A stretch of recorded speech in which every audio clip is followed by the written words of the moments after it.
ওং নমঃ ভগবতে বাসুদেবায়। জয় শ্রীকৃষ্ণ। রাধে রাধে। বন্ধুরা, আপনারা সকলেই জানেন আজ রাধাষ্টমী। এবার বলি, আপনারা হয়তো অনেকেই জানেন কৃষ্ণ জন্মাষ্টমীর পূর্ণ ফল লাভ করতে হলে রাধাষ্টমী ব্রত পালন করতে হবে। কারণটাও আমরা জানি যে শ্রী রাধিকা হলেন শ্রীকৃষ্ণের পরম প্রেয়সী। তিনি তার প্রাণাধিক প্রিয়। রাধাই হলেন ভগবান শ্রীকৃষ্ণের সমস্ত শক্তির আধার। দাপর যুগ থেকে কলিযুগ পর্যন্ত শ্রীকৃষ্ণের নামের আগে রাধারানীর নামই নেওয়া হয়। এর থেকেই বোঝা যায় যে শ্রীকৃষ্ণের জীবনে রাধারানীর গুরুত্ব ঠিক কতখানি। আজ ইংরাজির 11 সেপ্টেম্বর 2024, বাংলার 25 ভাদ্র 1431 বুধবার রাধাষ্টমী ব্রত পালন করা হবে আজ। এবং অষ্টমীর তিথি শুরু হয়েছে গতকাল মঙ্গলবার সন্ধ্যা 6:27 আর অষ্টমীর তিথি শেষ হবে আজ বুধবার সন্ধ্যা 6:28। তাই এই দিনে রাধারানীকে পুজো করার বিশেষ সময় হবে আজ মধ্যাহ্নে, অর্থাৎ আজ দুপুর 12টার পর। কারণ এই দিন দুপুর 12টার পরই রাধারানী জন্মগ্রহণ করেছিলেন এই ভূলোকে। শাস্ত্রে বলা হয়ে থাকে যে আপনি যদি কৃষ্ণ জন্মাষ্টমীর সম্পূর্ণ পূর্ণফল লাভ করতে চান তাহলে আপনাকে অবশ্যই রাধাষ্টমী ব্রত পালন করতে হবে। শাস্ত্রে আরও বলা হয়েছে যে এক রাধাষ্টমী ব্রত হচ্ছে লক্ষাধিক একাদশী ব্রতের সমান। শাস্ত্রে আরও বলা হয়েছে যে একবার রাধাষ্টমী ব্রত পালন করলে সমস্ত নদীতে স্নান করলে যে পূর্ণফল পাওয়া যায় তার সমান পুণ্য লাভ করা যায়।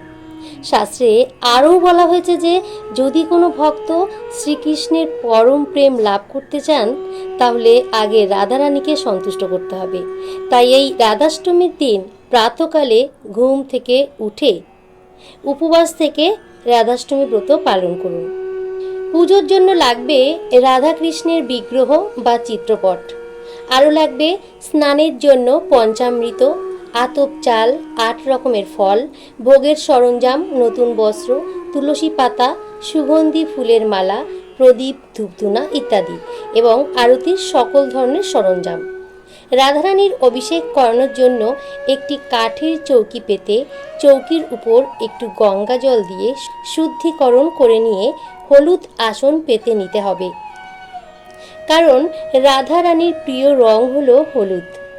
তাই মনে রাখতে হবে হলুদ আসন পাতলেই রাধারানীর বেশি সন্তুষ্ট হবেন। তারপর পরিষ্কার পাত্রে রাধাকৃষ্ণের যুগল বিগ্রহ বা মূর্তি রেখে পঞ্চামৃত দিয়ে স্নান করাতে হবে। পঞ্চামৃতের মধ্যে থাকবে দুধ, দই, ঘি, মধু, চিনি, গঙ্গাজল, তুলসী পাতা ইত্যাদি। তারপর একটি জল শঙ্খের মাধ্যমে রাধাকৃষ্ণের অভিষেক করাতে হবে।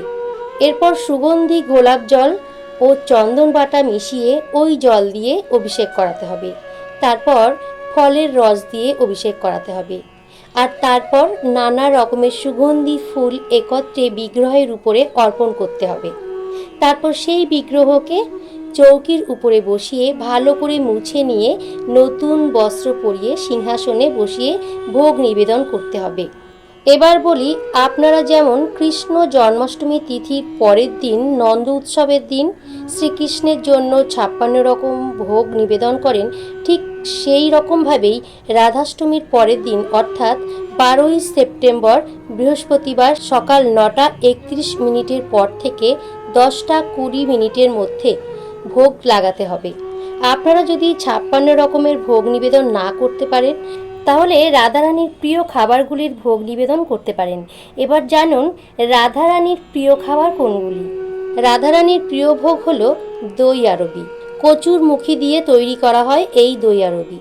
কচুর মুখিগুলোকে প্রথমে ভালো করে ঘি দিয়ে ভেজে নিয়ে মশলা ও টক দই সহযোগে রান্না করে তৈরি করে নেবেন। এই দই আরবি ভোগটি কিন্তু রাধারানীর অত্যন্ত প্রিয়। তাই এই ভোগ ছাড়া রাধাষ্টমীর ভোগ সম্পন্ন হয় না। তাই অতি অবশ্যই এই ভোগটি নিবেদন করবেন। এছাড়াও রাধারানীর খুব পছন্দের আরেকটি ভোগ হলো রাবড়ি। যেমন গোপুসোনার খুব পছন্দের ভোগ হলো ননি বা মাখন, ঠিক তেমনই এই রাবড়ি রাধারানীর খুব পছন্দের ভোগ। এটি আপনারা কিভাবে বানাবেন বলে দিই। গরুর দুধকে প্রথমে ভালো করে খুব ঘন করে জাল দিয়ে নিয়ে তার মধ্যে সামান্য মিছরি, একটু কেশর এবং ড্রাই ফ্রুটস দিয়ে খুব সহজেই তৈরি করতে পারবেন। এছাড়াও রাধারানীর প্রিয় আরও কয়েকটি খাবার হলো মালপোয়া, সিমুইয়ের পায়েস এবং লুচি। এই রাধাষ্টমী তিথিতে অনেকেই অন্নের ভোগ দেয় না, তাই লুচির সাথে আপনারা সিমুইয়ের পায়েস ভোগ নিবেদন করতে পারেন। এছাড়াও আরেকটি ভোগ ছাড়া রাধারানীর ব্রত অসম্পূর্ণ, আর সেটা হলো আতাফল।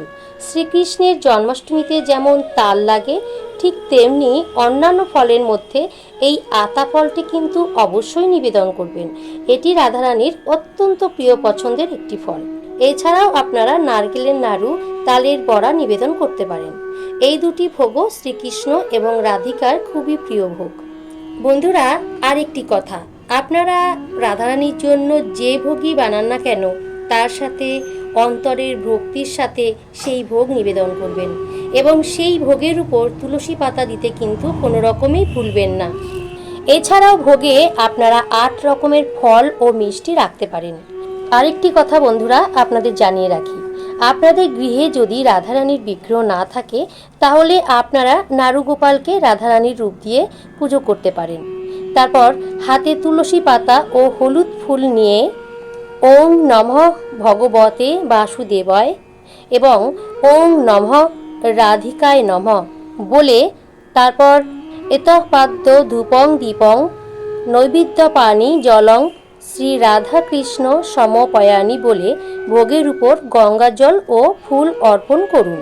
এরপর শ্রীকৃষ্ণের প্রণাম মন্ত্র হে কৃষ্ণ করুণা সিন্ধু দীনবন্ধু জগৎপতে গোপেশ গোপিকাকান্ত রাধাকান্ত নমস্তুতে এবং রাধারানীর প্রণাম মন্ত্র তপ্ত কাঞ্চনং গৌরাঙ্গী রাধে বৃন্দাবনেশ্বরী বৃষভানুসুতে দেবী প্রণমামি হরিপ্রিয়ে, এই প্রণাম মন্ত্র দুটি বলে রাধা গোবিন্দের শ্রীচরণে প্রণাম জানাবেন এবং আপনাদের মনের যত দুঃখ কষ্টের কথা ভগবানকে জানাবেন। ভগবান তো অন্তর্যামী, দেখবেন আপনাদের জীবনের সব দুঃখ কষ্ট নাশ হয়ে যাবে। সব শেষে রাধাষ্টমী ব্রত কথা পাঠ করবেন এবং গীতা পাঠ করবেন। আরেকটা কথা বন্ধুরা, একটা কথা আপনারা সবাই মনে রাখবেন, এই দুদিন কিন্তু আপনারা সকলেই নিরামিষ খাবার আহার করবেন এবং এই দিন কেউ যদি বাড়িতে আসে তাহলে কখনোই তাকে খালি হাতে ফেরাবেন না। তাকে আপনার সাধ্যমতো খাদ্য, বস্ত্র, অর্থ দিয়ে তবেই ঘর থেকে বিদায় করবেন এবং বাড়িতে সেদিন কোনো পশু পাখি আসলে তাদেরকে কখনোই ভুলেও আঘাত করবেন না, বরং তাদের খাবার দেবার চেষ্টা করবেন। কারণ এই অষ্টমী তিথিতেই গোমাতা এবং গোশালারও পুজো করা হয়, তাই আপনার বাড়িতে গোমাতা থাকলে অবশ্যই তাকে পূজা করবেন। তো বন্ধুরা, এই ছিল আমার আজকের ভিডিও। আশা করি আপনাদের সকলের ভালো লেগেছে।